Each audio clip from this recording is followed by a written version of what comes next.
안녕하세요. 노병천입니다. 생활 속 손자병법 지금부터 시작합니다.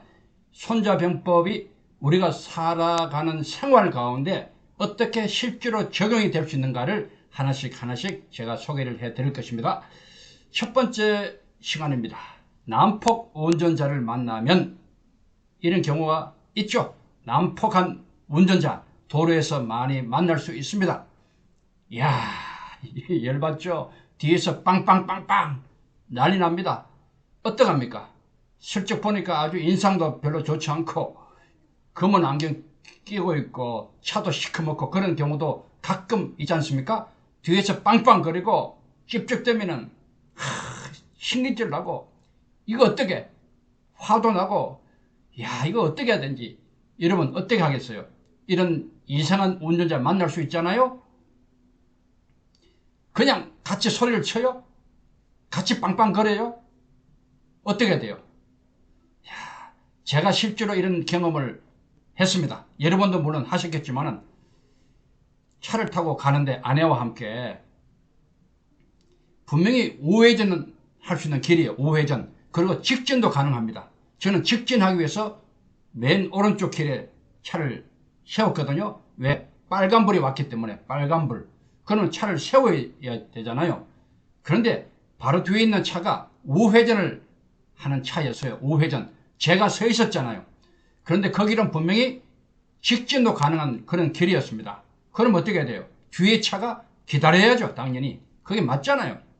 그리고 제가 보니까 살짝 옆으로 피해 줄 수 있을 것 같아가지고 피하려고 하다 보니까 옆에 차가 가득 차 있어. 옆에 차가. 옆에 차선에서. 그런데 앞에는 횡단보도예요. 횡단보도. 차를 돌려서 횡단보도 위에 올려놓을 수는 없잖아요.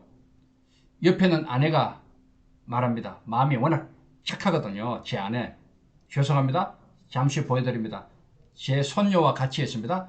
아내가 그래요. 여보, 옆으로 살짝 비켜줘요. 뒤에 차가 급한가 봐요. 저는 그때 생각했어요. 어떻게 아무리 급해도 횡단보도 위로 왼쪽으로 꺾어서 차를 세울 수 있느냐. 그것은 아니다. 여보, 기다립시다. 아닙니다. 그러니까 뒤에서 그냥 난리 난 거야. 팡팡팡팡팡팡. 제가 어떻게 했겠어요? 네, 가만히 있었습니다. 실제 보니까 아주 인상이 별로 안 좋은 젊은 사람이었어요.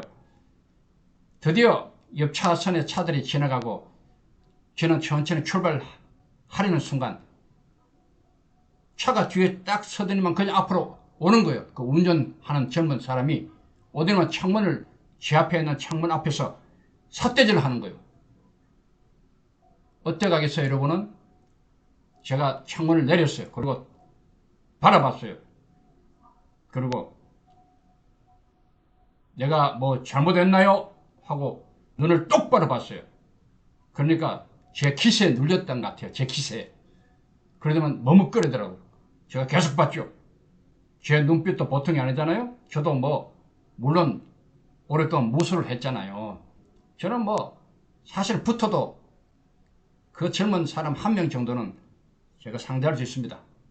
그런데 그렇게 하지는 물론 않았죠. 제가 봤어요. 보니까 제 기세에 눌려서 훌쩍하면서 그냥 머리 걸쩍이면서 다시 뒤로 가더라고요. 제 아내가 그랬어요. 아이고 여보 왜 또 그랬어요? 그냥 피해주지. 여러분이 이러면 어떻게 했겠어요? 자, 강이피지라고 손자병법 제1시계편에 나옵니다. 강하면 피하라. 상대가 강해요. 아주 강합니다. 그러면 사실은 피해주는 게 맞습니다. 슬쩍 피해주는 것. 36개 병법, 마지막 36개가 주위상입니다. 도망가는 것이 상책이다. 둘 다 비슷한 그런 뜻을 가지고 있죠. 어떤 의미입니까? 상대가 아주 강하면 피해주는 것도 지혜롭다는 거예요. 괜히 자존심, 그 순간에 내 자존심이 어떻게 된다 생각해서 그냥 막 붙는 경우 어떨까요? 사실은 좋지 않아요.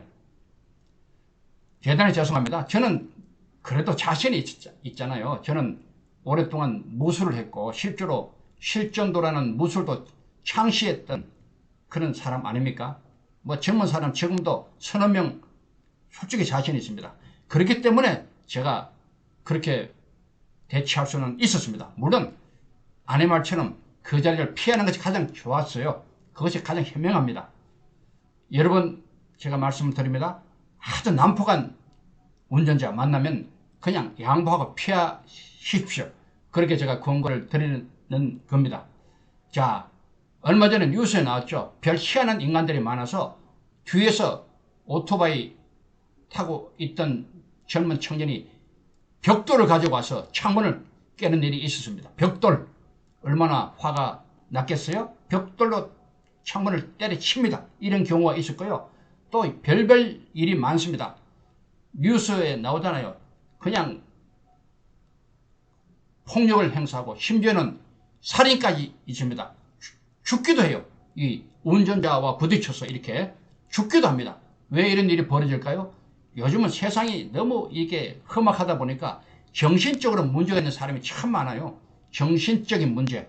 하나의 병적인 거죠. 분노 조절 장애 이런 사람이 많고요.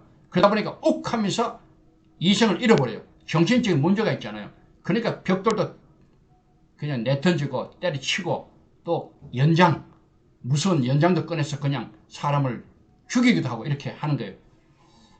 여러분, 난폭 운전자 만났을 때 어떻게 해야 된다고요? 네, 피하십시오. 뭐 자존심 필요 없어요. 솔직히 말해서 그 순간 넘기면 됩니다. 내 자존심 오래 가지 않습니다. 그 사람과 언제 만나겠어요? 만날 일이 없어요. 그 순간만 피하면 끝나는 거예요. 내 자존심이 살짝 상하더라도. 여러분 생각해 보세요. 이런 끔찍한 일이 일어나지 않더라도 서로 부딪히게 될 때 결국은 파출소 가게 됩니다. 경찰서. 어떤 일이 벌어질 수 있어요? 시간 낭비, 또 나중에 합의하게 되면 돈 낭비, 골치 아파요. 시간 얼마나 아까워요. 돈 얼마나 아까워요. 잠시 자존심 때문에 이런 일을 당해서 되겠어요? 결론적으로 말씀드립니다. 난폭 운전자 만날 수 있습니다. 뒤에서 빵빵거리고 난리칩니다. 그러면요, 자존심 그냥 넣으십시오. 그냥 꼭 밀어넣고 그 자리 피하십시오. 그냥 지나가십시오. 모른 척 하십시오. 그냥 무시하십시오.